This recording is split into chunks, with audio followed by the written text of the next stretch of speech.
आज 22 मई 2021 की निराकार पारलौकिक पिता परमात्मा शिव की वाणी शुरू करने के पहले कुछ बातें मैं अपने बारे में बताना चाहता हूँ कि मैं 5 वर्ष की उम्र से मंचों पर रामायण पढ़ना, फिर उसके बाद आगे जाकर गीता सुनाना, भागवत करना, बहुत सारे भजन गाना, निर्गुण भक्ति और सगुण भक्ति दोनों, और फिर आगे जैसे जैसे उम्र बढ़ती गई सभी धर्म के ग्रंथों का अध्ययन करना, बहुत गहराई से मनन चिंतन करना, ऐसा जीवन मेरा बीता। और मेरी मैया मुझे राजू कहकर बुलाती थी बचपन में, तो राजू का भी अर्थ मुझे बाद में जब ज्ञान में आया बाबा के तब समझ में आया।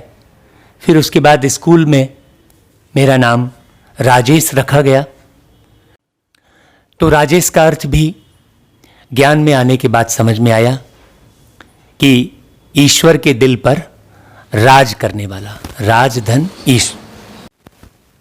फिर उसके बाद जब मैं बाबा के ज्ञान यज्ञ से जुड़ा, शिव बाबा के, तो कुछ वर्ष बीतने के बाद बाबा ने मुझे कहा कि बच्चे, तुम अपने आप को पहचानो, तुम बहुत अनमोल हो और तुम्हारा नाम, अगर अनमोल कहूँ तो बहुत अच्छा होगा। ऐसा करके बाबा से बातें हुई और मेरा ध्यान खिंचा। फिर मैंने घर पर जाकर इसका जिक्र किया तो हमारी युगल ने कहा कि इसमें मणि शब्द जोड़ देते हैं, क्योंकि अनमोल मणि नाम अच्छा रहेगा। और इस तरह से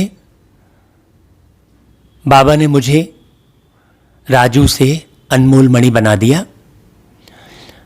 अब मैं आपको ये बातें इसलिए बता रहा हूं कि पूरे जीवन का ये अनुभव है। बहुत सारे धर्मशास्त्र ग्रंथ पढ़ने के बाद, बहुत सारी भागवत कथा के आयोजन करने के बाद, राम कथा का आयोजन करने के बाद मैं इस निष्कर्ष पर पहुंचा। मैंने तुलनात्मक अध्ययन किया, ग्रंथों का अध्ययन किया, फिर बाबा की मुरली का अध्ययन किया, बहुत सारे कविकारों का, लेखकों का साहित्य पढ़ा और बाबा की मुरली का अध्ययन किया। ऐसा तुलनात्मक अध्ययन किया तो मैं इस निश्चय पर पहुंचा कि बाबा की मुरली के अलावा और जहां भी जितना ज्ञान है वो 1%, 2% इतना हो सकता है।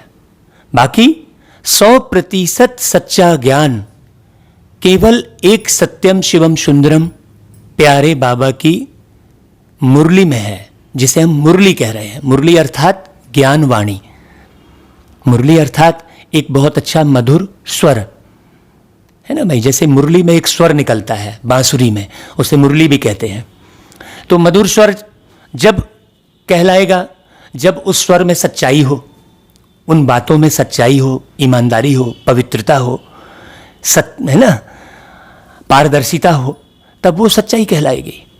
तो बाकी सभी धर्म ग्रंथों को पढ़ा, उसमें भी ज्ञान है, लेकिन 100% सच्चाई जिसे कहेंगे वो सिर्फ बाबा के डायरेक्ट वाणी में है। हमने यहां पर यह अनुभव किया कि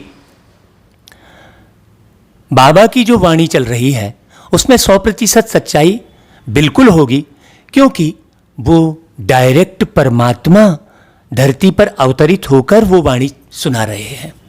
तो मीठे भाइयों और बहनों, चाहे आप अभी नए जुड़े हैं बाबा के ज्ञान में या आप नहीं जुड़े हैं, तो भी आप इस सच्चाई को बहुत अच्छे से आत्मसात करने की कृपा कीजिए। मैं आपसे सहृदय विनम्र प्रार्थना करता हूँ कि इस वाणी के अलावा इस दुनिया में और कहीं भी वो संपूर्णता नहीं है जो इन वाणियों में है।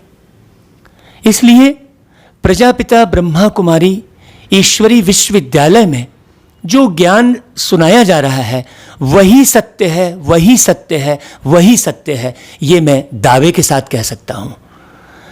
आपको यदि मेरे इस दावे को परखना है तो आप सिर्फ 1 साल यहाँ के नियम और मर्यादाओं के साथ चलते हुए यदि आप 1 वर्ष इन वाणियों को आप सुनते हैं, समझते हैं और धीरे धीरे आप इसे अपने जीवन में धारण करते हैं तो आप स्वयं पाएंगे कि वास्तव में यही सत्य है, यही सत्य है, यही सत्य है।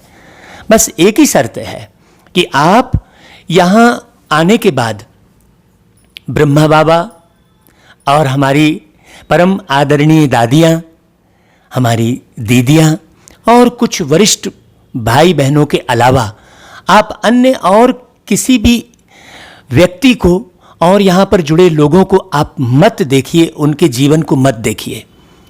तभी आप बहुत अच्छे से इस ज्ञान को सुनकर, समझकर, अपने जीवन में उतारकर और पूर्ण लाभ ले सकते हैं। और ये मैं आपको और गारंटी के साथ कह सकता हूँ कि इस ज्ञान से आप इतने मजबूत हो जाते हैं कि चाहे कितनी भी बड़ी महामारी इस पृथ्वी पर आ जाए, आप उससे बिल्कुल नहीं घबराएंगे। और जब आप नहीं घबराएंगे, नहीं डरेंगे, तो ये भी सत्य है कि आप कदापि बीमार नहीं पड़ेंगे और बिना मतलब के झूठ के झमेले से आप बच जाएंगे। तो इसलिए मेरे मीठे भाइयों और बहनों, आज मुरली शुरू करने के पहले हमें ये अनुभव सुनाना उचित लगा, इसलिए हमने आपको ये अनुभव सुनाया। आप मुरली को बहुत गौर से, ध्यान से सुनिए, बाबा की एक एक बातों को परखिए, अपने जीवन में निहारिए कि जो बाबा कह रहे हैं मैं उसे अक्षरश पालन कर रहा हूँ। तो चलिए आज हम 22 मई 2021 की प्यारे बाबा की मीठी मीठी सत्यवाणी को सुनते हैं। बाबा कहते हैं, मीठे बच्चे, अपना सब कुछ ईश्वरी सेवा में सफल कर भविष्य बना लो, क्योंकि मौत सिर पर है। अब आप खुद सोचिए, ये जो 2 लाइन चली, ऐसा कोई अथॉरिटी के साथ इस दुनिया में कोई बोल सकता है क्या कि ईश्वरी सेवा में सफल कर लो? देखो, गायन भी है, किसकी दबी रहेगी धूल में, किसकी सरकार खाए, किसकी चोर ले जाए, किसकी डॉक्टर खाए। सफल उसी का हो जो ईश्वर अर्थ लगाए। तो ईश्वर अर्थ लगाए कहने का मतलब क्या हुआ? ईश्वरी ज्ञान के प्रचार प्रसार में लगाए। किसी को भोजन खिला देना, पानी पिला देना, ये तो पुण्य है ही, लेकिन ये ईश्वर अर्थ नहीं कहलाएगा। क्यों? क्योंकि ईश्वर अभोक्ता है, ईश्वर अकाय है? ईश्वर अजन्मा है? ईश्वर निराकार है ना भाई? वो भी यदि साकार जो है जीवन जीने लगे परमानेंट यहाँ पर 80-100 साल तक, 150 साल तक, तो फिर उस 100-150 साल के समय में इस दुनिया को चलाए कौन और लोगों की मदद कौन करे? इसलिए वो एक परकाया प्रवेश करके कुछ घंटों के लिए आते हैं और वाणी चलाकर अपने बच्चों को पढ़ाकर चले जाते हैं। जिस तन में आते हैं उस तन में भी वो परमानेंट नहीं रहते हैं, सदा सदा के लिए नहीं रहते हैं, केवल एक माध्यम लेते हैं बोलने के लिए। क्योंकि चाहे आत्मा हो या परमात्मा, बोलने के लिए एक जैविक प्रक्रिया से बना हुआ बिल्कुल अच्छा शरीर चाहिए। तो इस बात को आप बहुत अच्छे से समझिए। तो ईश्वरी सेवा में सफल अभी करके और भविष्य बना लेना।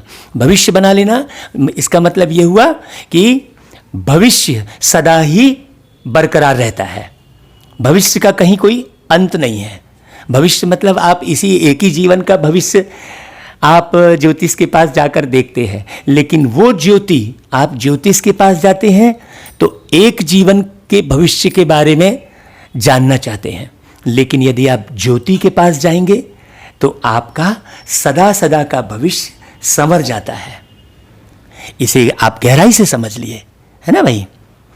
तो बाबा कहते हैं कि देखो, ज्ञान सुनते हुए भी बच्चों में उसकी धारणा क्यों नहीं होती है, वो धारण क्यों नहीं कर पाते हैं। देखिए, इतनी बारीकी से कौन पढ़ाएगा। अब आप देखिए कि आप ज्ञान सुनकर भी धारण क्यों नहीं कर पा रहे हैं। जैसे मैंने आपको अपना अनुभव सुनाया, ये धारण करने की बात है। मैं जब बाबा के ज्ञान में आया तो जब मैं ईश्वरी विश्वविद्यालय से जुड़ा और सेंटर पर जाकर जब मैं मुरली सुनता था तो केवल और केवल मुरली बाबा को ही देखता था, बस और किसी को नहीं देखता था। चाहे कोई मेरे से कैसा भी व्यवहार कर ले, कैसा भी जो है मुझसे अपेक्षा कर ले, लेकिन मैं केवल बाबा को देखता था। इसलिए आज मैं पूर्ण दावे के साथ कह रहा हूँ कि यही सत्य है, यही सत्य है।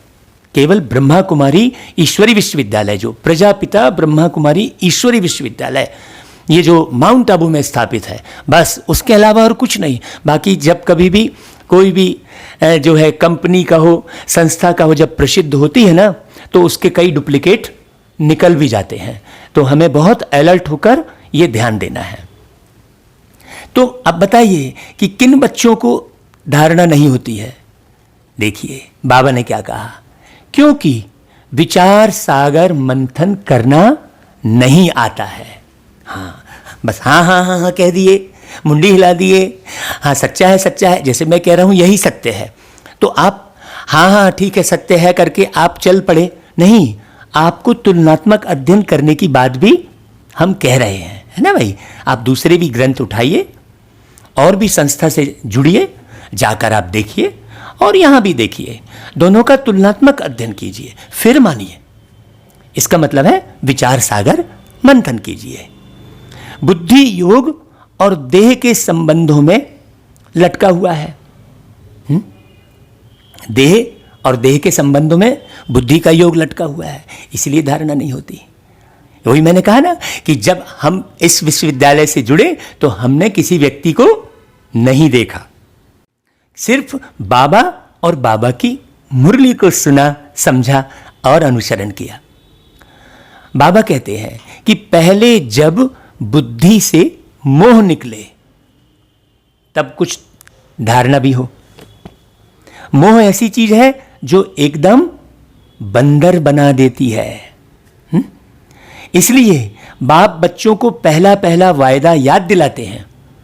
भाई, आपने भक्ति में आपने वायदा किया था कि आप जब भी आएंगे तो हम सब संबंध छोड़ केवल एक आपसे निभाएंगे।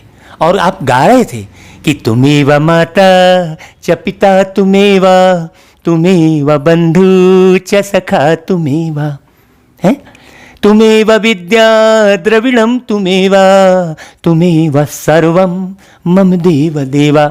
ऐसा आप बोले थे। आप सोचिए, बोले थे कि नहीं बोले थे। आज भी आप यही बोल रहे हैं कि जब भी आप आएंगे तो हम आपसे सारे संबंध निभाएंगे। भाई, तुम ही को ही माता मानेंगे, तुम ही को ही पिता मानेंगे। तो जब भगवान धरती पर आकर ये कह रहे हैं तो आप संशय क्यों ला रहे हैं। आप वाणी को सुनिए, समझिए और अपनी बुद्धि में स्थापित कीजिए उस वाणी को। तो बाबा कहते हैं कि तुमने वायदा किया है। तो बाबा याद दिलाते हैं कि भाई, देह सहित देह के सब संबंधों को भूलो कह रहे हैं बाबा, छोड़ो नहीं कह रहे हैं। आपको बुद्धि से भूलना है, बाकी सेवा सबकी करनी है, प्रेम सबसे करना है, लेकिन संबंध, मानसिक और बौद्धिक संबंध केवल एक निराकार ज्योति स्वरूप पारलौकिक पिता प्यारे बाबा से ही रखना है ना भाई, और उन्हें ही याद करना है। तो बाबा कहते हैं कि बच्चे, तुम देह सहित देह के सब संबंधों को भूलो और मुझे याद करो, है ना भाई। आप गाते भी है ना भाई कि भोलेनाथ से निराला, गौरी नाथ से निराला कोई और नहीं। आप गाते हैं इसका मतलब भोलेनाथ से निराला। भोलानाथ किसे कह रहे हैं? शिव को। आप देखिए ना भाई, भोलानाथ शब्द और कहीं नहीं है। किसी भी देवी देवताओं के नाम के आगे भोलानाथ शब्द नहीं है, क्योंकि सब भोले से फिर शोले बन जाते हैं। और प्यारे बाबा तो सदा सदा के लिए शिव हैं, इसलिए उन्हें सदाशिव कहते हैं। तो वही शिव निराकार परमात्मा ये वाणी चला रहे हैं। अब आप विश्वास रखेंगे, और विश्वास भी कब होगा? जब आप पढ़ेंगे, जब आप उस पढ़ाई का अपने जीवन में उपयोग करके देखेंगे। जैसे आपको मोबाइल पर विश्वास कब हुआ? जब आपने उसे लिया और नियमित उसका उपयोग किया, उसे समझा, एक एक चीज को देखा है। आपने टेलीफोन को भी देखा और फिर मोबाइल को भी देखा, दोनों में आपको अंतर मालूम पड़ा, है ना? तब आपने उसे अपनाया और उसका लाभ ले रहे हैं आज आप। उसी प्रकार मैं इन वाणियों के लिए भी कहूंगा। अच्छा भाई, बाबा कहते हैं ओम शांति। बाप बैठ समझाते हैं। अब बच्चों को यह तो अच्छी तरह मालूम है कि बेहद के बाप को ही कहा जाता है बिगड़ी को बनाने वाला। यहां पर बाप शब्द जो आ रहा है वो प्यारे पिता परमात्मा के लिए आ रहा है, क्योंकि बाप अर्थात मालिक, सबका मालिक। आप कहते हैं सबका मालिक एक। तो कृष्ण जो है बिगड़ी को सुधार नहीं सकते। यहां बाप शब्द इसलिए कह रहे हैं क्योंकि कृष्ण को आप कभी बाप नहीं बोलेंगे। सोचने की बात है। गीता का भगवान कृष्ण नहीं शिव है, इसे भी समझना है। और गीता सर्वशास्त्र शिरोमणि गाई जाती है, और गीता को ही माता कहते हैं। तो वो गीता जो बाबा ने सुनाई है, तो उस गीता के बाप कौन है? शिव है। सोचने की बात है। गीता के बाप अर्थात मालिक। अब मालिक पति को भी कहा जाता है और मालिक पिता को भी कहा जाता है। पिता और पति दोनों को मालिक कहा जाता है ना भाई? पति अर्थात भी मालिक और पिता अर्थात भी मालिक। तो शिव बाबा रचयिता है और कृष्ण है रचना। इस बात को अच्छे से समझिए। तो हमेशा रचयिता से ही वर्षा मिलेगा। जो भी प्राप्ति होगी बाप से होगी, है कि नहीं भाई? जिस बच्चे को भी होगी प्राप्ति वो बाप से ही होगी, बाप का ही अधिकार चाहेगा वो। तो बाबा कहते हैं देखो, स्वर्ग का वर्षा देने वाले स्वर्ग के रचयिता ही हो सकते हैं ना, जो स्वर्ग की रचना करे। अब आप बताइए कहाँ वर्णन है कि कृष्ण जी ने स्वर्ग की रचना की? ऐसा वर्णन है क्या कि रामचंद्र जी ने स्वर्ग की रचना की, कि और धर्मों के धर्मपिता ने स्वर्ग की रचना की? ऐसा है क्या? नहीं है। तो स्वर्ग की रचयिता तो एक निराकार शिव ही हो सकते हैं। यही भारत की मुख्य बड़े से बड़ी भूल है, जो स्वर्ग के रचयिता को नहीं जानते। श्री कृष्ण को बाबा कोई कह नहीं सकता। कृष्ण बाबा, राम बाबा, पैगंबर बाबा कह सकते हैं क्या? है नहीं कह सकते। लेकिन शिव बाबा कहने में बड़ा मीठा लगता है। और वर्षा तो भाई बाबा से ही मिलता है। और एक बहुत बड़ी वंडरफुल बात है, भारत को भी माता कहते हैं, क्योंकि भारत से ही सारी उत्पत्ति हुई है। तो फिर वर्षा किसको मिलता है? भारत को ही मिलता है। भारत को ही मिला था और भारत को ही मिलेगा। किससे वर्षा? परमात्मा शिव से। भारत में ही श्री कृष्ण शहजादा और राधे शहजादी गाई हुई है। बड़ी गहरी बात है। महिमा ऊंचते ऊंच एक बाप की है। श्री कृष्ण है ऊंचते ऊंच रचना। हाँ, वो रचना में सबसे ऊंचे हैं। हाँ, तो श्री कृष्ण जी को भी उस विश्व का मालिक कह सकते हैं। कौन से विश्व का? सतयुगी विश्व का, है ना भाई? कलयुगी विश्व का नहीं। कलयुग में तो कृष्ण जी है ही नहीं। कृष्ण जी तो सतयुग में है, क्योंकि वो सच्चे हैं। वो सच्चे हैं, ईमानदार हैं, पवित्र हैं कृष्ण जी, है ना भाई? कृष्ण जी सबका सहयोग करने वाले हैं, सबका ख्याल करने वाले हैं तो कलयुग में, और द्वापर युग में तो ऐसा है ही नहीं। हाँ, द्वापर युग में भी ढेर सारे राजाओं की जो है कुरीतियाँ और जो है अत्याचार सब दिखाए हैं, द्वापर युग के राजा महाराजाओं की भी। तो कृष्ण जी और श्री रामचंद्र जी सतयुग और त्रेता युग के मालिक हैं। उनको कहा जाता है सूर्यवंशी डीटी डिनाइस्टी। गीता आदि सनातन देवी देवता धर्म का शास्त्र है। तो मेरे मीठे भाइयों, सभी धर्मों का एक्यूरेट वर्णन केवल प्रजापिता ब्रह्मा कुमारी ईश्वरी विश्वविद्यालय में निराकार परमात्मा शिव ही करते हैं। बाकी धर्मों का एक्यूरेट वर्णन कहीं नहीं है। आप सुन के देख लीजिए। मैं कोई जोर जबरदस्ती नहीं कर रहा हूं कि आप मेरी बात मान ही लीजिए, कोई मैं फोर्स नहीं कर रहा हूं। आप तुलनात्मक अध्ययन कीजिए भाई, है ना भाई। आप अपनी बात भी रखिए, हम आपको बिल्कुल मना नहीं करेंगे। तो बाबा कहते हैं सतयुग में तो किसको ज्ञान सुनाया नहीं है, क्योंकि सतयुग में सब सच्चे हैं। भाई ज्ञान किसको सुनाते हैं? जो अज्ञान के अंधेरे में झूठ बोलते हैं, पाप करते हैं, है ना भाई, भ्रमित होते हैं, तो ज्ञान उनको सुनाना पड़ता है। लेकिन जो सच्चे होंगे, ईमानदार होंगे, पवित्र होंगे, उनको ज्ञान सुनाने की जरूरत ही नहीं है। तो सतयुग में सब सच्चे होते हैं, नाम ही है सतयुग, है ना। युग माने समय, एक ऐसा काल, एक ऐसा समय जो कि सच्चा होता है पूरा, सब लोग सच्चे होते हैं। और वो सच्चा है ना, बनाया किसने? सत्यम शिवम सुंदरम। स्पष्ट बात है, किसी भी नाम के आगे सत्यम शब्द नहीं जुड़ा है। यह हम मुरलियों में कई बार बोल चुके हैं। तो संगम पर ही वो ज्ञान बाप ने सुनाया है। चित्रों में भी पहले यह सिद्ध करना है। बाबा कह रहे हैं दोनों के चित्र देते हैं। गीता के भगवान यह रचयिता है जो पुनर्जन्म रहित है, परमात्मा शिव, ना कि श्री कृष्ण रचना।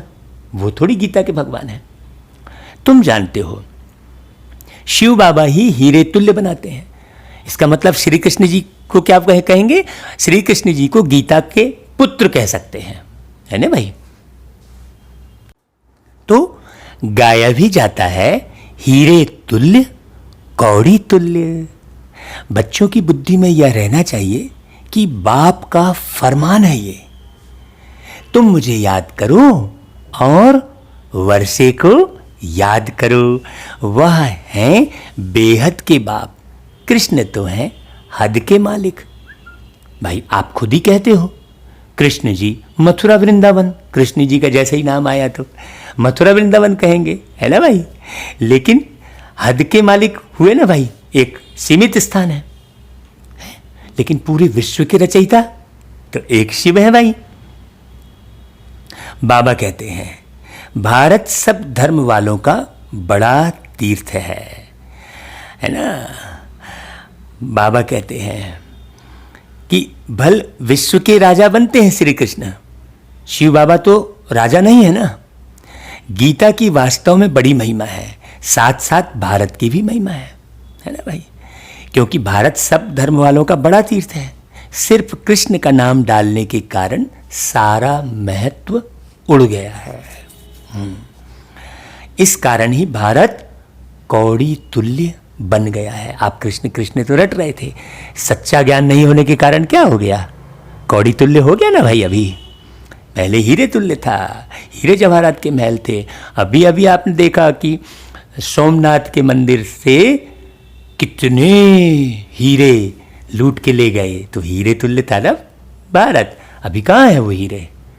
तो आप सोचो, इसका मतलब आपने सच्चे पिता परमात्मा को नहीं जाना समझा, है ना भाई। तो ड्रामा अनुसार हुआ तो है, परंतु सावधान करना होता है। बाप समझाते बहुत अच्छी रीति है, दिन प्रतिदिन गुही बातें सुनाते रहते हैं, तो फिर पुराने चित्रों को बदलकर दूसरा भी बनाना पड़े ना। देखो बाबा स्पष्ट कह रहे हैं कि हम एक ही चित्र के पीछे ना पड़े रहें, एक ही प्रदर्शनी के पीछे। आप मनन चिंतन करें अच्छे से कि और हम किस तरीके से लोगों को समझा सकते हैं। बाबा कहते हैं यह तो अंत तक होता ही रहेगा। परिवर्तन तो हमें ज्ञान को सुनाने में भी सिस्टम को बदलना पड़ेगा। बच्चों को बुद्धि में अच्छी रीति रखना चाहिए कि शिव बाबा हमको वर्षा दे रहे हैं। कहते हैं मामेकम याद करो तो विकर्म विनाश होंगे। अभी आपको जो भी कष्ट मिल रहे हैं वो आपने कई जन्म विकर्म किए हैं। आपने मतलब आप आत्मा ने, आप आत्मा कभी नहीं मरते हैं, तो आप जन्म लेते रहते हैं, तो आत्मा ही विकर्म करती है। आत्मा माने आप, ठीक है, ये बात बहुत अच्छे से समझना। तो आत्मा तो बाप को याद करेगी ना, तो बाप कहते हैं कि भाई कृष्ण को याद करने से विकर्म विनाश नहीं होंगे, क्योंकि वह तो सर्वशक्तिमान नहीं है ना। हाँ, सर्वशक्तिमान तो निराकार पारलौकिक पिता बाप शिव ही है। वर्षा भी वह देते हैं। मनुष्य कृष्ण को ही याद करते रहते हैं। अच्छा समझो कृष्ण ने कहा है, मान लो, तो वह भी तो कहते हैं देह के संबंध छोड़ मामेकम याद करो। आत्मा तो बाप को याद करेगी ना, तो कृष्ण तो सभी आत्माओं का बाप नहीं है, मान लो उन्होंने कहा भी है? तो भी आपको बाप को तो जानना पड़े ना। यह सब विचार सागर मंथन कर बुद्धि में धारण करना चाहिए। अब एकदम से आप आ गए, बोलने लगे, अरे आपने कृष्ण जी के लिए ऐसे कैसे बोल दिया? अरे भाई कृष्ण जी के लिए बोल दिया, आप पहले समझो तो, है ना भाई, विचार सागर मंथन तो करो। कोई कोई मोह में फंसने के कारण फिर धारण नहीं कर सकते हैं। तुम गाते आए हो और संग तोड़ आप संग जोड़ेंगे। अब आप मान लीजिए और संग तोड़ कृष्ण जी के साथ जोड़ते हो, तो कृष्ण जी की तो बुराई भी कर दी गई है ढेर सारी, जबकि ऐसा उन्होंने कुछ किया ही नहीं। तो फिर आप वो जो गलत कृष्ण जी के बारे में सुना दिया गया है और आप कृष्ण कृष्ण करेंगे, तो आप उनकी गलत जो सुनाई गई है, जो है नहीं, उसे भी आप धारण करते हैं, है नहीं भाई, तो गलत हो जाता है? शिव जी के लिए तो ऐसा कुछ गलत बताया ही नहीं है कहीं भी, लेकिन कृष्ण जी के लिए बहुत सारा गलत सुना दिया है। मटकी फोड़ी, वस्त्र हर लिए, भगा के ले गए, ऐसा बहुत सारी बातें उल्टी सुल्टी भी बोल दिए हैं, है ना भाई। तो बाबा कहते हैं मेरा तो एक शिव बाबा, दूसरा ना कोई, परंतु मोह फिर ऐसी चीज है जो एकदम बंदर बना देते हैं। बंदर में मोह और लोभ बहुत होता है। साहूकार लोगों को भी समझाया जाता है कि अभी मौत सामने खड़ा है, यह सब ईश्वरी सेवा में लगाओ और भविष्य बना लो। परंतु बंदर मुआफिक लटक पड़ते हैं, छोड़ते नहीं हैं। हाँ, बाप कहते हैं जो भी देह सहित देह के संबंध हैं उनसे बुद्धि योग हटाओ। उनको छोड़ने की बात नहीं कर रहे, उनकी सेवा करो, संभाल करो, लेकिन बुद्धि का योग बाप से रखो, है ना। बाप की श्रीमत पर चलो। तुम कहते हो यह धन बाल बच्चे आदि सब ईश्वर ने दिया है, कहते भी हो।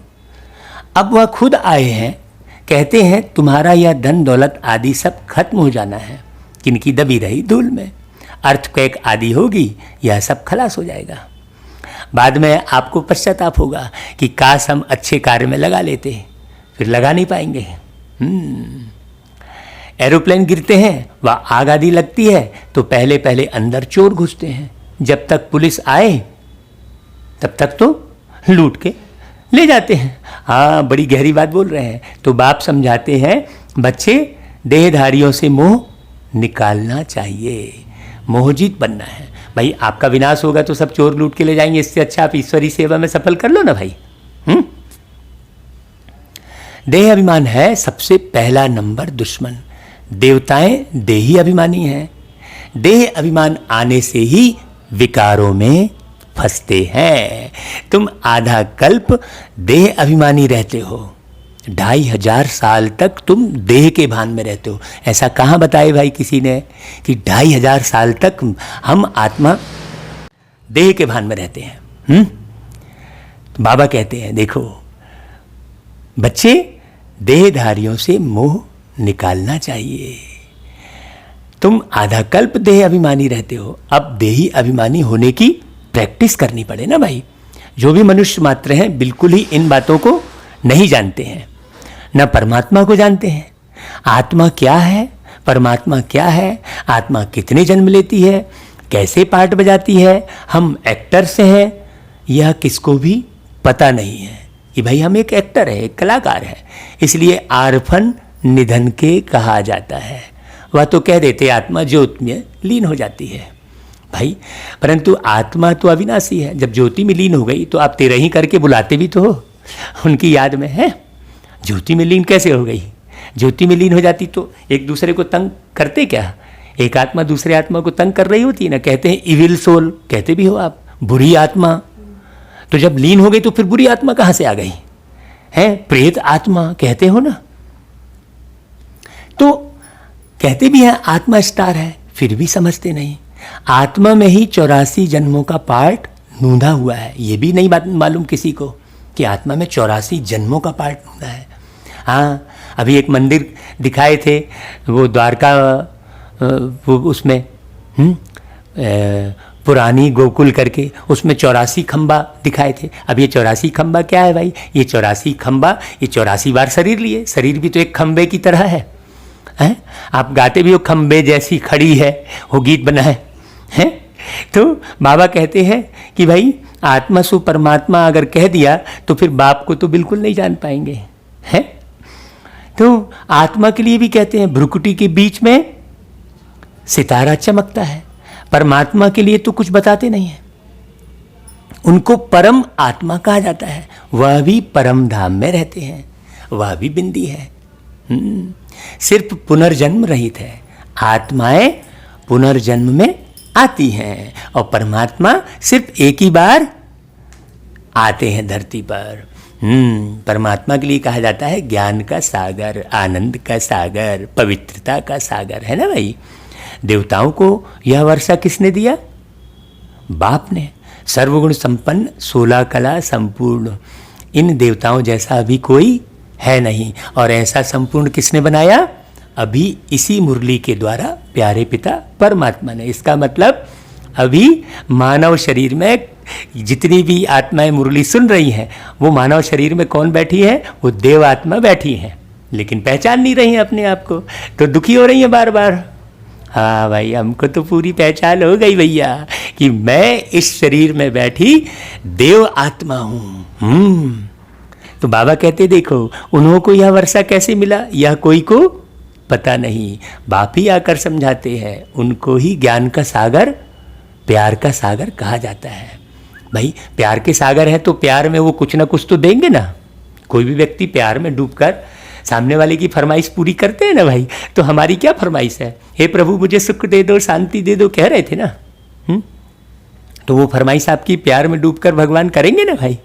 हाँ, तो बाप ही आकर समझाते हैं, इस समय आकर ज्ञान देते हैं, फिर यह ज्ञान प्राय लोप हो जाता है। भाई ज्ञान के आधार पर हमने, भाई जैसे हमने ज्ञान पढ़ा जो है, और फिर ज्ञान के आधार पर हमने पद पा लिया, फिर उसके बाद थोड़ी क ख ग घ रटते रहते हैं। शुरू में समझने के लिए का गा गा, का कबूतर का, गा गणेश का, ऐसा रखते हैं, लेकिन पूरे जीवन भर थोड़ी उसको रखे रहेंगे। अब फिर उस ज्ञान के आधार पर हम जीवन जिएंगे, वैसा ही है। हाँ, तो बाबा की का खा गा घा आ ये अलग ही है भाई, है ना भाई। आ से आत्मा, पा से परमात्मा, ऐसा है। ये बड़ी बारीक समझने की बात है। तो यह ज्ञान प्राय लोप हो जाता है। कई लोग कहते हैं कि अरे भाई ज्ञान लोप हो जाएगा तो फिर कैसे वहाँ पर रहेंगे। नहीं, इसका अर्थ समझ गए अब आप, है ना भाई। फिर होती है भक्ति। उनको ज्ञान नहीं कहा जा सकता। भक्ति को कोई ज्ञान थोड़ी कहेंगे। ज्ञान से तो सद्गति होती है। जब दुर्गति हो तब सर्व का सद्गति दाता ज्ञान का सागर आए। हाँ भाई, जब बीमार पड़ो तभी तो आपके घर में चिकित्सक आएगा जी। और जब बीमारी नहीं पड़ोगे तो क्या करेगा चिकित्सक आके?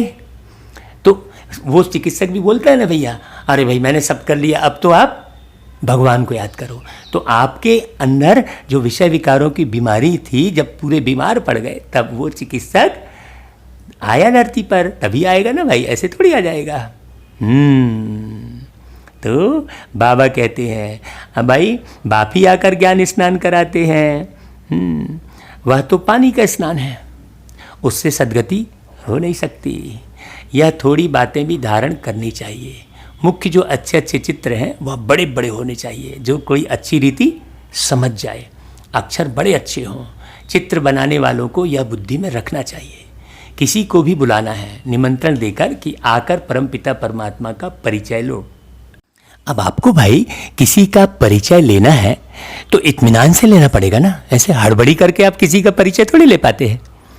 आपको किसी का परिचय लेना है तो भाई उसके घर जाते हैं, उसके बारे में सुनते हैं, समझते हैं, है ना भाई, तब पूरा पूरा परिचय होता है। अब आप कहेंगे नहीं जल्दी जल्दी सुना दो भाई, क्या है? अब आपने जल्दी जल्दी के चक्कर में क्या किया, पूरी रामायण को सुबह 4 बजे चालू किया और दूसरे दिन 4 बजे तक समाप्त कर दिया, तो उससे भगवान का परिचय तो नहीं मिला ना, संबंध तो नहीं बना ना। भाई संबंध बनाने में कोई हड़बड़ी होती है क्या? संबंध बड़े प्यार से, इत्मीनान से, समझकर बनाया जाता है कि नहीं भाई? तो भगवान से भी संबंध बनाने के लिए हड़बड़ी क्यों? नहीं, हमने तो फटाफट फटाफट जल्दी जल्दी चालीसा पढ़ लिया, तो भगवान से संबंध तो नहीं बनाना। हमने जल्दी जल्दी आरती गा ली, नहीं भैया मेरे पास समय नहीं है, चलो जल्दी करो भाई पंडित जी, आरती करो जल्दी, हाँ चलो जल्दी मंत्र पढ़ो, हाँ लाओ आओ भाई चलो डालो जल्दी। ऐसा करते हैं अपन, पूजा में कितनी हड़बड़ी करते हैं? तो उससे भगवान से संबंध तो नहीं बनेगा ना। संबंध बनाने के लिए इत्मीनान चाहिए, तो अच्छे से सुनना समझना चाहिए। तो बाबा आकर कहते हैं कि भाई परिचय लो और भविष्य 21 जन्म के लिए बाप से वर्षा लो। भाइयों बहनों, पारलौकिक बाप से बेहद सुख का स्वराज्य कैसे मिलता है सो आकर समझो। तो समझने के लिए समय देना पड़े ना, है? बेहद के बाप से वर्षा पाना सीखो। इसमें डरने की भी बात नहीं है भाई। कई लोग डरते हैं, भाई क्यों डर रहे हो भाई इसमें? उल्टा सुल्टा किसी ने कह दिया तो आप किसी व्यक्ति की बात क्यों मान रहे हो? आप मुरली में जो बाबा सुना रहे हैं उसकी बात सुनो ना, है? आप इंजीनियरिंग कॉलेज में पढ़ रहे हो तो किसी ठेले वाले से पूछोगे क्या कि भैया मेरे को इंजीनियरिंग कॉलेज में पढ़ना चाहिए कि नहीं पढ़ना चाहिए? वो क्या जानेगा, है? तो ईश्वर का जो ज्ञान है वो ईश्वरीय विश्वविद्यालय में रहने वाले ही अच्छे से जानेंगे समझेंगे। आप घर वालों से पूछोगे या किसी दोस्त मित्र से पूछोगे, वो आपको कुछ भी बोल देगा, अरे मत जाना वहाँ पर, और आप डर जाओगे और छोड़ दोगे इतना अच्छा ज्ञान। तो ये तो अपने ही जीवन का नुकसान है ना भाई। तो बाबा कहते हैं आकर समझो, बेहद के बाप से वर्षा पाना सीखो, है भाई? बुलाते रहते थे ना भाई तुम पहले कि हे पतित पावन आओ, तो अब बाप आए हैं और कहते हैं क्या कि काम महाशत्रु है। आप अगर बाइबल उठाकर देखोगे तो उसमें भी यही वर्णन है। इसलिए हमने कहा कि हमने बहुत सारे धर्मशास्त्र पढ़े, लेकिन सार तो संसार का मालिक ही बता सकते हैं। और ये जो मुरली चल रही है वो सार में चल रही है, और इस सार को सुनाने वाले कौन? संसार के मालिक। हाँ, संसार शब्द में सार शब्द जुड़ा हुआ है और सा के ऊपर बिंदी लगी हुई है, तो वो सा यानी, और सा के ऊपर जो बिंदी है वो बिंदी परमात्मा का प्रतीक है। वो परमात्मा इस धरती पर आकर हम आत्माओं को सार बताते हैं। तो सार क्या है कि काम महाशत्रु है। पावन दुनिया में जाना है तो पवित्र जरूर बनना है।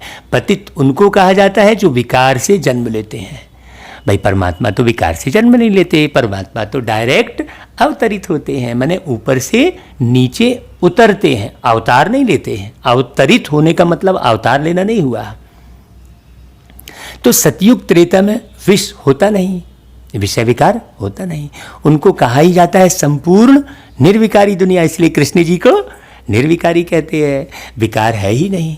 फिर यह तुम क्यों पूछते हो भाई बच्चे कैसे पैदा होते हैं?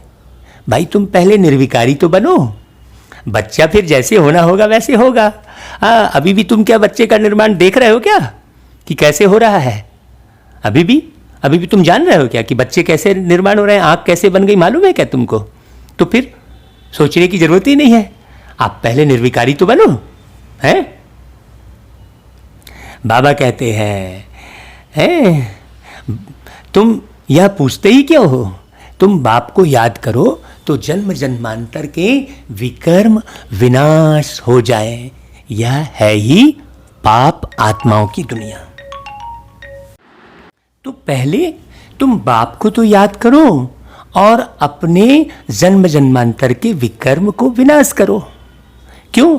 आप खुद देख रहे हो कि यह है ही पाप आत्माओं की दुनिया, और वह जो भगवान निर्माण करते हैं वह है पुण्य आत्माओं की दुनिया है। आप गाते भी हो ना कि कितना बदल गया इंसान। इंसान बहुत बदल गया ना भाई, मतलब पहले बहुत बढ़िया इंसान था, है ना। तो यह अच्छी रीति बुद्धि में बिठाना है। भक्ति का फल भगवान आकर देते हैं, लेकिन कौन सा फल देते हैं ये भी तो मालूम होना चाहिए ना भाई। बाप ही सर्व की सद्गति कर स्वर्ग का मालिक बनाते हैं। बाप कहते हैं अब पवित्र बनो, और पवित्र बनकर मामेकम याद करो। बिना पवित्र बने आप याद करोगे तो वो याद के खाते में नहीं जाएगा, उसका कोई फल नहीं मिलेगा। तो पहले पवित्र बनना पड़े, अर्थात विषय वासना को छोड़कर भगवान को याद करना, काम वासना को छोड़कर राम को याद करना। ऐसे थोड़ी कि आप काम वासना में भी रोज जा रहे हैं और फिर सवेरे राम राम रट रहे हैं तो उसका फायदा होगा, कुछ भी फायदा नहीं होगा। बाबा स्पष्ट कह रहे हैं, परमात्मा स्वयं आकर कह रहे हैं कि पवित्र बनो, मामेकम याद करो, यही है महामंत्र। बाप से वर्षा जरूर मिलेगा अगर आप ऐसा करते हो, तो सुख शांति जरूर मिलेगी आपको। बाप कहते हैं तुम मुझे याद करो तो तुम सतो प्रधान बन जाएंगे। सीढ़ी पर समझाना है, दिन प्रतिदिन हर चीज सुधरती जाती है, इनमें क्लियर कर लिखना है, बाबा कह रहे हैं। क्योंकि बाबा को नई दुनिया निर्माण करने की बहुत चिंता है, इसलिए एक एक शब्द बाबा बहुत क्लियर करके बता रहे हैं। तो ब्रह्मा द्वारा आदि सनातन देवी देवता धर्म की स्थापना। जब आदि सनातन देवी देवता धर्म था तो और कोई धर्म नहीं था। हाँ, जो पवित्र बनते हैं वही पवित्र दुनिया में आएंगे। जितनी ताकत तुम्हारे में भरती जाएगी उतना पहले आएंगे, सब इकट्ठे तो नहीं आएंगे। यह भी जानते हो सतयुग त्रेता में देवी देवताएं बहुत थोड़े होते हैं, पीछे वृद्धि को पाते हैं। प्रजा में तो ढेर होंगे, समझाने वाले भी बड़े अच्छे चाहिए। बोलो बेहद के बाप से आकर के वर्षा लो, जिसको पुकारते हो हे बाबा, उनका वास्तव में नाम ही शिव है। ईश्वर व प्रभु भगवान कहने से यह नहीं समझते कि वह बाप है ना भाई, उनसे वर्षा मिलना है। शिव बाबा कहने से वर्षा याद आता है, उनको कहते हैं शिव परमात्माय नमः। परमात्मा का नाम तो बताओ, नाम रूप से न्यारा कोई है नहीं, उनका तो शिव नाम है। सिर्फ शिवाय नमः कहने भी नहीं कह सकते, शिव परमात्माय नमः कहेंगे। हर एक अक्षर को बहुत अच्छी रीति क्लियर कर समझाना होता है। देखो बाबा कह रहे हैं एक एक अक्षर को, है ना भाई। इसलिए देखो एक एक अक्षर को समझाने वाली या भावार्थ सहित मुरली का जो शुरुआत करवाई बाबा ने, वो बड़ी बेहद सेवा हो रही है इससे। आप इसे सुनकर और नए लोगों को भी भेजिए। हाँ, क्योंकि बाबा इसमें एक एक शब्द के अक्षर के अर्थ बताने की सेवा करवा रहे हैं। तो बाबा कहते हैं तुम जानते हो मनुष्य को कभी भगवान नहीं कहा जाता, ब्रह्मा विष्णु शंकर को भी देवता कहा जाता है। ब्रह्म देवाय नमः, विष्णु देवाय नमः, शंकर देवाय नमः कहते हैं तो वो देवता कहेंगे ना, परमात्मा थोड़ी। और शिव परमात्माय नमः कहते हैं। बाप रचयिता तो एक ही निराकार है। जैसे लौकिक बाप बच्चों को रचते हैं ना, वर्षा देते हैं, वैसे बेहद का बाप भी वर्षा देते हैं, भारत को विश्व का मालिक बनाते हैं। अभी आप सोचो, कोई नजर आ रहा है क्या आपको इस भारत को संभालने वाला? कितनी हाहाकार मची हुई है? हाँ, जो भी कुर्सी में जाके बैठता है वही अपना अपना करने लगता है। दुनिया के बारे में कौन सोचता है? देश के बारे में है। सारी दुनिया का पतित पावन तो एक ही बाप है। हाँ, यह थोड़ी ही कोई जानते हैं। हमारे धर्म स्थापक भी इस समय पतित हैं, कब्र दाखिल हैं सभी। अभी सबकी कयामत का समय है। बाबा स्पष्ट इशारे दे रहे हैं। भाई महाकाल कहते हैं, मतलब पूरे कालों का काल, मतलब पूरे समय का मालिक। हाँ, समय उनके हाथ में बंधा हुआ है। तो बाबा स्पष्ट कह रहे हैं कि बच्चे देखो अभी कयामत का समय है, बाप ही आकर सबको उठाएंगे। कयामत के समय ही खुदा भगवान आते हैं, है ना। उसमें लिखा है कि वो मुर्दों को आकर जिंदा करते हैं। तो मुर्दे मतलब ना समझ, जो कोई चीज़ नहीं समझ रहा है वो मुर्दा ही कहलाएगा ना भाई। जो चैतन्य है वो तो समझदार रहेगा। तो वही ज्ञान के सागर है। लिखा हुआ है सागर के बच्चे भस्मीभूत हो गए थे, अर्थात काम चिता पर बैठ काले आयरन एजेड बन गए थे। हाँ, फिर सुंदर कैसे बनेंगे? बाप कहते हैं याद की यात्रा से। योग अक्षर कहने से मनुष्य मूंझ जाते हैं। बाप कहते हैं मुझे याद करो तो अंतमति सो गति हो।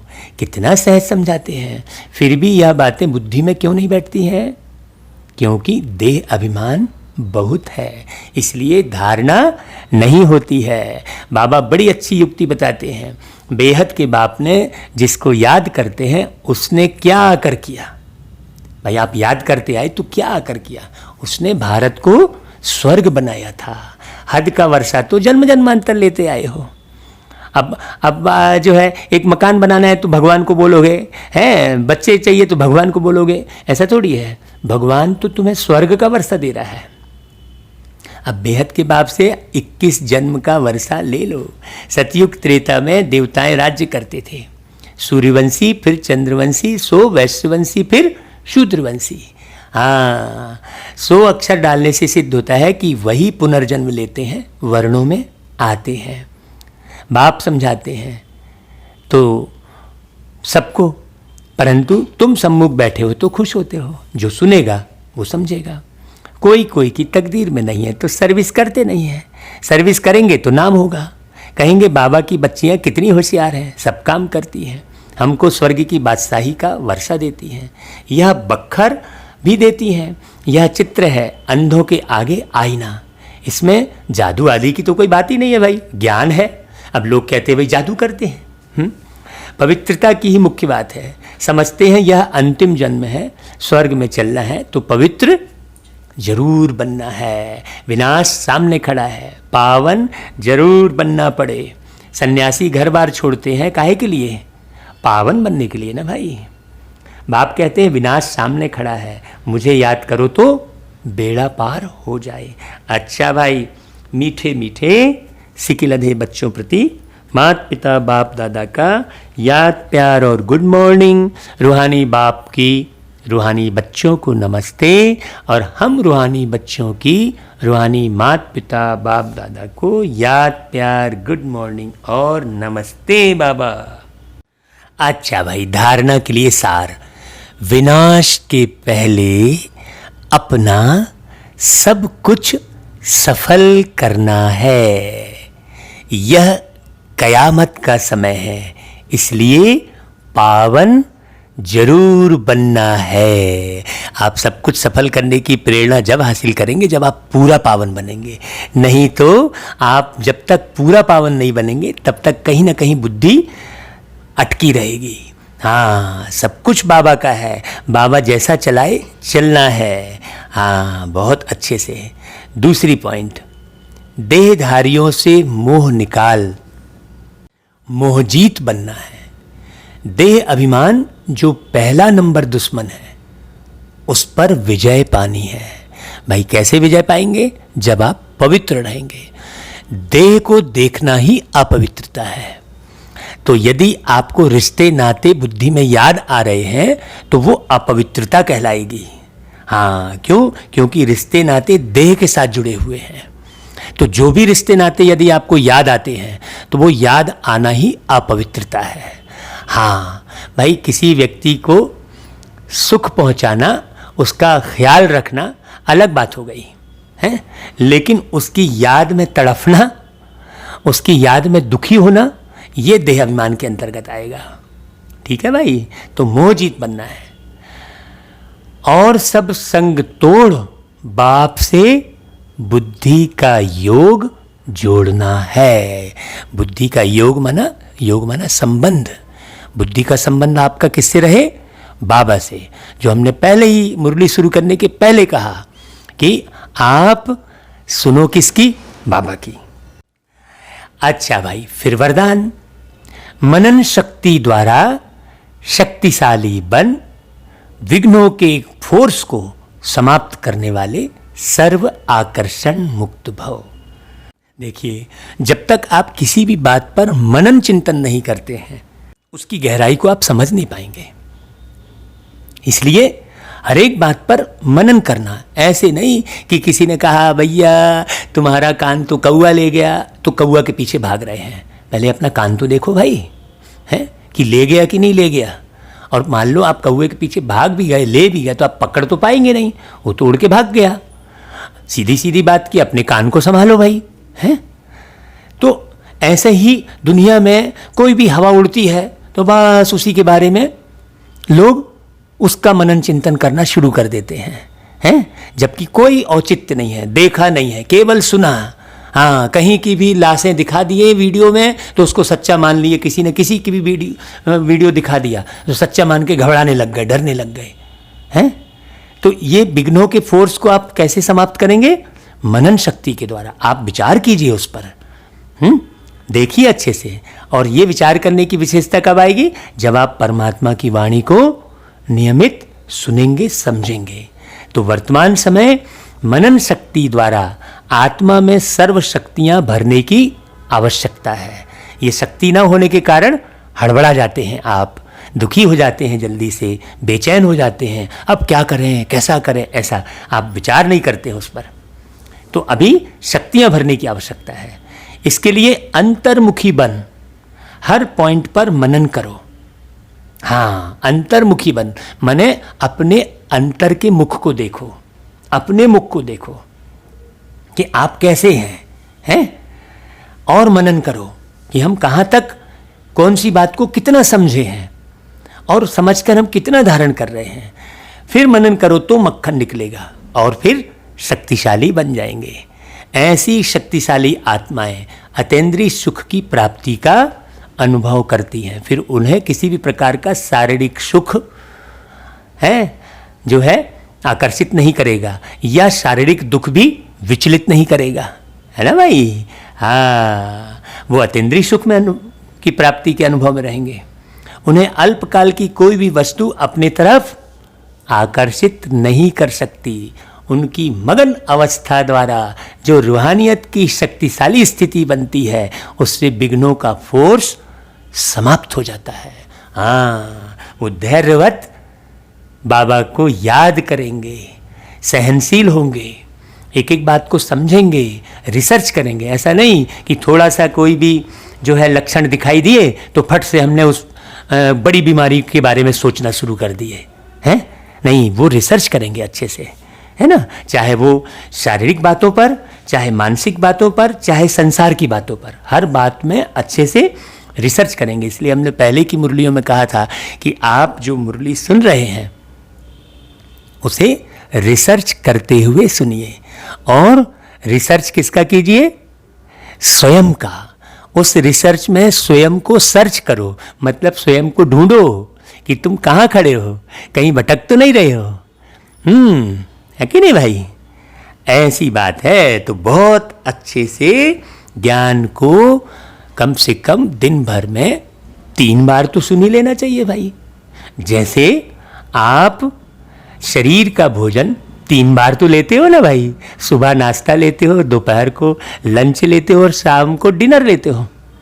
इतना तो करते ही हो। और फिर बल्कि बीच बीच में फिर चाय आदि भी ले लेते हो। फिर कहीं घूमने घामने गए तो वहाँ भी कुछ खा पी लिए। तो ऐसा ही फिर हमें ज्ञान के साथ भी करना चाहिए ना भाई, क्योंकि ये ज्ञान तुम्हारा परमानेंट भोजन है, परमानेंट शक्ति देने वाला है। वो भोजन तो आपको कुछ समय शक्ति देता है, बाद में आप चाहे कितना भी इस शरीर को खिला लो, ये शरीर तो जर्जर होता ही है। लेकिन आपकी बुद्धि का जो भोजन है, मन का जो भोजन है ना, आत्मा का जो भोजन है, वो तो ज्ञान ही है ना।